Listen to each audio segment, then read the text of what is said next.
Hi, I'm here with Josef Brinckmann, world expert on the sustainability of medicinal plants, with decades of experience working within the industry and with all the movers and shakers that will determine the future sustainability of the plants that we rely on for healing. Josef, it's been fantastic to meet you this afternoon, and I did want to ask you specifically about this new initiative of the American Botanical Council. It's got its own now Botanical CSR, that's Conservation, Sustainability and Regeneration project, which is, I hear, a webpage, a newsletter. Can you tell us please about this and how it came to evolve? Certainly. Thanks for coming to my garden today in Sebastopol, California. Well, I should back up. The American Botanical Council has been around since 1988, and its journal, HerbalGram, has been around since 1983, which started before the formation of the nonprofit education organization. I've been involved with ABC as a writer, as a contributing editor, and as a board member for a number of years.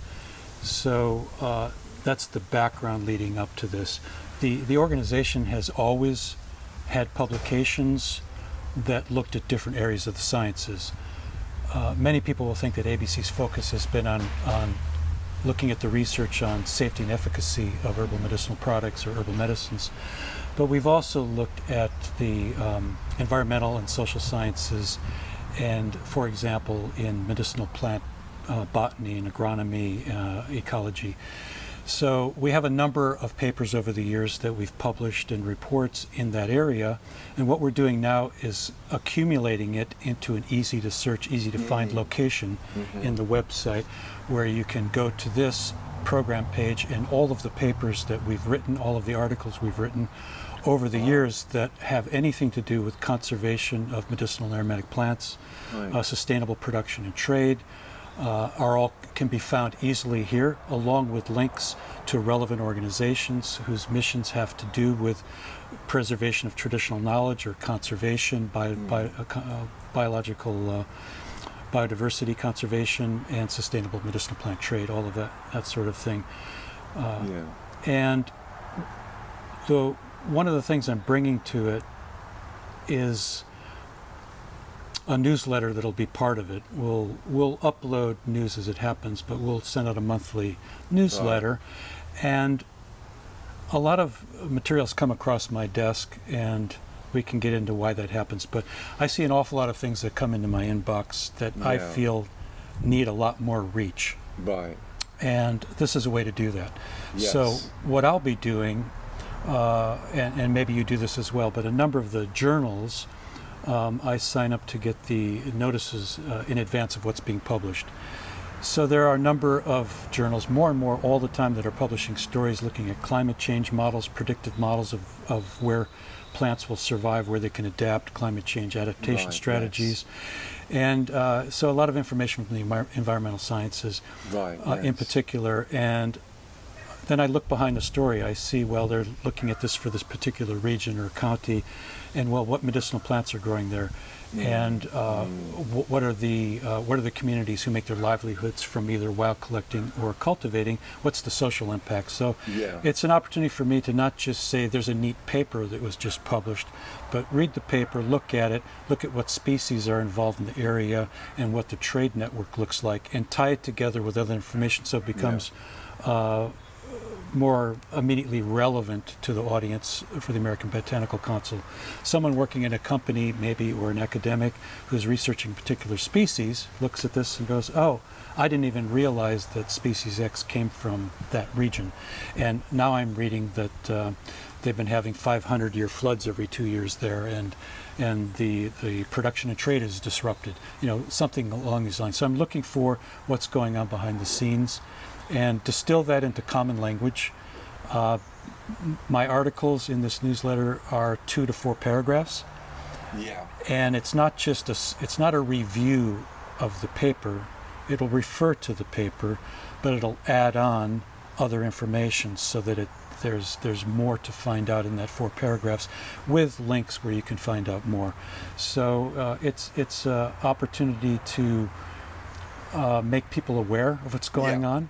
Yeah. And I'm privy to a number of reports that come to me from nonprofit organizations and from government and intergovernmental organizations.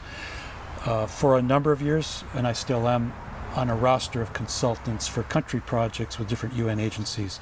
So over the past 25 years, I've been around the world on parts of country projects where they look at high value crops. Yeah.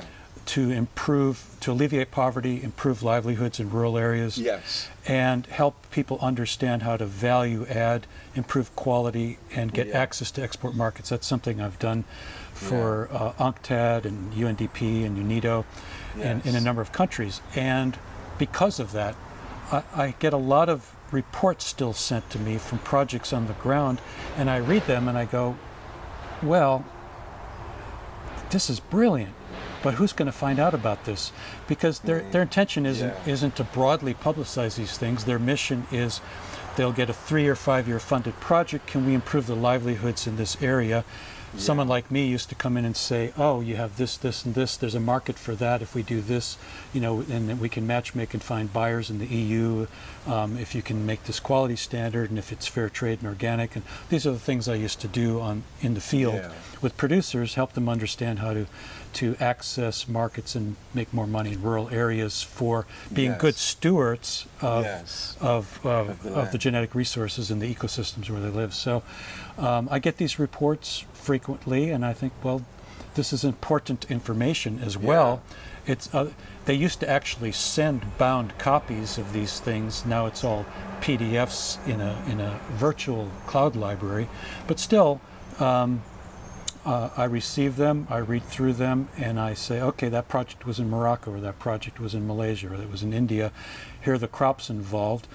This is used as a medicinal plant. These are the markets, and I can talk about what's going on, because a lot of it has to do with a lot of the development aid projects over the years have moved from just trying to improve rural economies and livelihoods and alleviate poverty to climate change adaptation and biodiversity conservation measures, which have become urgent mainly because of development and land use change. Land use change, and one of the biggest drivers of loss of biodiversity is land use change. And the irony that I found over the years is that one of the biggest losses of biodiversity is getting rid of a biodiverse meadow or forest and putting in a farm. Oftentimes people think, well, there's a nice organic farm there now. Yeah, but it has 2 crops. There used to be 1,000 species there. Right? So it's a trade. These trade-offs. I mean, organic farms are supposed to have maintain biodiversity zones and all that for the pollinators. But if a local community, and this is where I've gotten, if a local community can be compensated fairly and make a dignified livelihood from managing the biodiversity where they live, preventing it from development, and because of keeping the diversity, having different income streams throughout the year. Well, this month we can collect these berries, next month we can collect those leaves, and have a number of ways. We can get these mushrooms and the rain starts. A number of ways to have a good livelihood by not developing the land, and that's one of the premises behind some of the standards. For example, I was a founding member of the board of the Farewell Foundation. Farewell Foundation, a Swiss charity. The Farewell Standard first came into use in 2006, and that was a government-funded project. And when the government funding ran out in 2008, it needed to move on. So those of us who were involved with the project, which was being funded at the time by the Swiss government, and I was involved with a similar project being funded by the German government, which was the development of the international standard for the sustainable wild collection of medicinal aromatic plants. 2008, we merged. It was coincidental. The German funding ended in 2008, and the Swiss funding for the Fair Wild Initiative ended in 2008. So we went.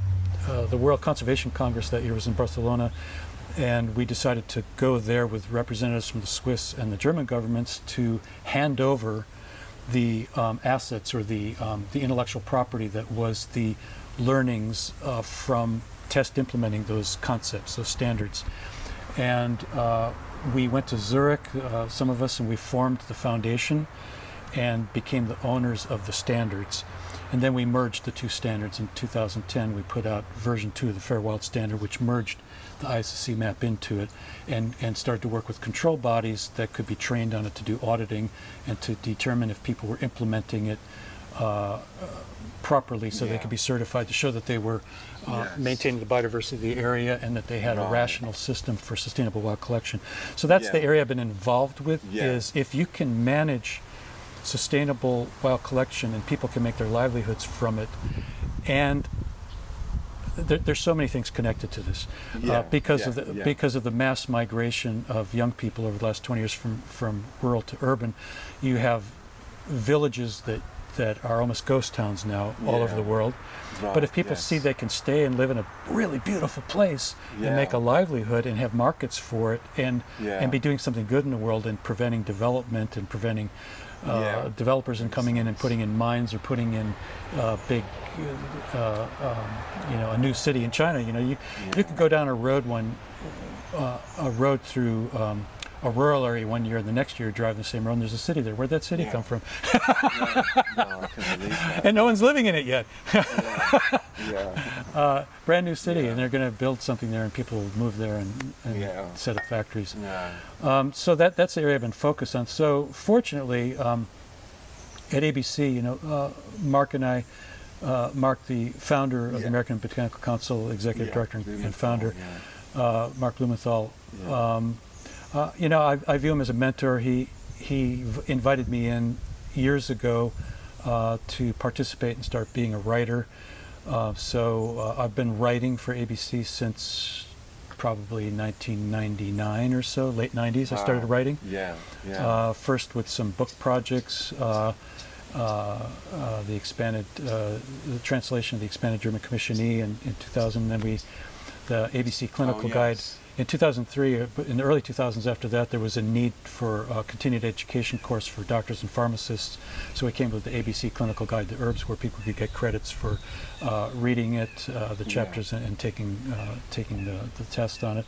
So I got involved with writing technical materials for ABC at the time, and then started to become a writer for the journal for HerbalGram. I loved it, HerbalGram. And I've probably written 50 herb profiles in HerbalGram over the years. Amazing. So this is just a different thing. I've retired last year from working at a for-profit company from Tradition Medicinals, and I've become 3 years ago I became president of the board of trustees at ABC, and I just want to do more for the nonprofit, and this is that area.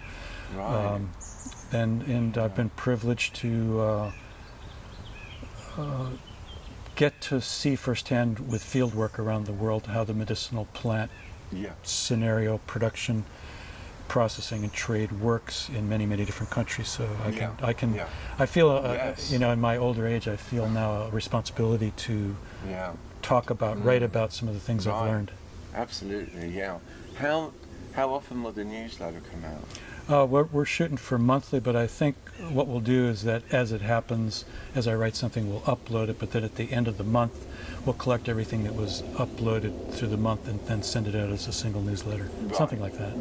We'll see how it goes. And the web page, how far ahead is the launch of the web page, or is it? I think Monday. Monday. Yeah, I think Monday. Well, that's fantastic.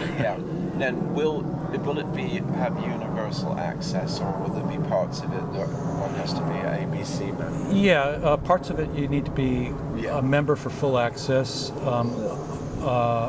Anyone can register to get emails without being a member, but membership is not that expensive, and the benefits, I forget what it is. What is it, $50 or $65 or $70? Anyway, an annual membership. If you are, for example, your students, anybody involved in studying herbal medicine or working for a company, working for a nonprofit, nature conservation organization, academic, policymakers, for $50 or $60 a year to have access to the catalog of information that's in the ABC website is a bargain. It really is. I mean, this is the time to join because there's been such a huge accumulation of like fabulous resources. Yeah. There really is. I mean, it's sometimes some of my recent papers have been published in economic botany, and sometimes people write to me because they weren't open access. Can I get a complimentary copy of your paper? I said, yeah, I can do this professional courtesy, but it's only $50 a year to become a member of Society for Ethnobotany, and you can get the entire access to every issue of economic botany back to 1948 for that. Wow. That if you're a researcher, that's why wouldn't you do it? Yeah, exactly. That's a big library. Yeah, absolutely. Searchable. Well, that was a good note to end on, I think, to endorse ABC. Congratulations on your presidency. Is this your first stint at it, or have you done it before? As a president of a board? Well, is your first stint as ABC president? Have you done that? Oh, before? yeah. No, I've been on the board, but I I was on the board before. I was on the board, and I got elected to president of the board 3 years ago. Oh, I see. Okay. Yeah, it's been 3 years now. 3 years, And but I was co-chair of the Farewell Foundation board. For a number of years. Yes. And I stepped down from the board of Farewell Foundation about 3 years ago, or so. And has its own challenges chairing, doesn't it? Yeah. I think as long as you I think reaching consensus, that's always the goal I've found anyway. Not always easy to do. But, no, it's not. It's not. Because there's so many different vested interests, I suppose, and people have different perspectives on things. But thank you so much anyway. Really appreciate it. You're welcome. And the insight you've given. Thank you. You're welcome. Thank you.